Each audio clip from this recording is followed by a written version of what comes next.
বন্ধুরা, পদ্ম ফুল তো শেষ হয়ে গেছে। দেখুন দানাটা কত সুন্দর। এই দানা থেকে আবার নতুন গাছ হবে বন্ধু। কীভাবে করব সেটাও দেখাবো।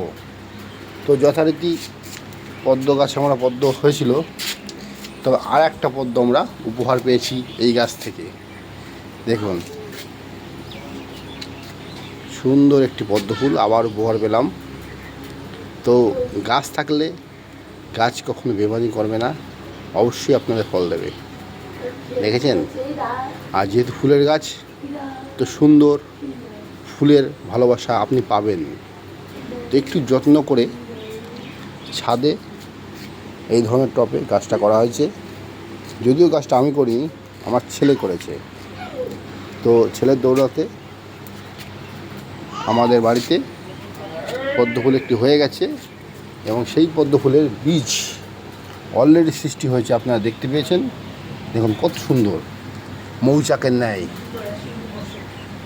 হ্যাঁ, আর ঠিক পাশেই আর একটি পদ্ম ফুল ফুটেছে, যেটি অপরূপ সৌন্দর্য দেখতে, আপনারা দেখতেই পাচ্ছেন।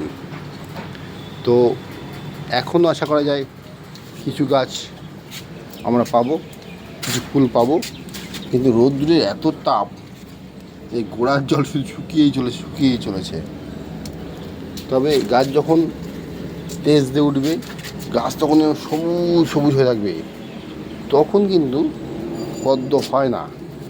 গাছ যখনই কমজোরিতে হতে শুরু করবে, তখনই এই পদ্ম ফুল ফুটতে থাকে বা দিতে থাকে গাছ। কত অপরূপ দেখুন।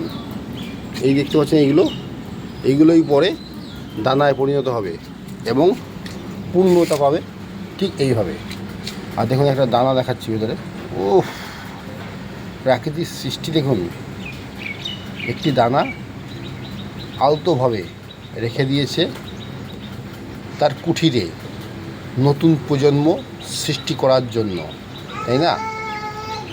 আর পাশেই পদ্ম ফুটেছে, সেটাও আপনাদের দেখাচ্ছি।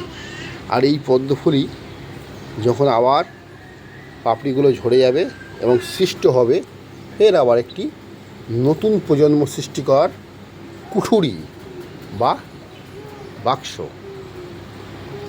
যেটি দেখতে বল্লার চাক বা বল্লার টোকের ন্যায় এরকম হয়। এইগুলো কিন্তু নষ্ট হয়ে গেছে। এই একটি দানা আর নিচে আর একটি দানা, এই দুটি দানাই একমাত্র পরিপূর্ণতা পেয়েছে, যেখান থেকে আপনাদের নতুন প্রজন্ম অর্থাৎ নতুন পদ্ম গাছের সৃষ্টি করা সম্ভব।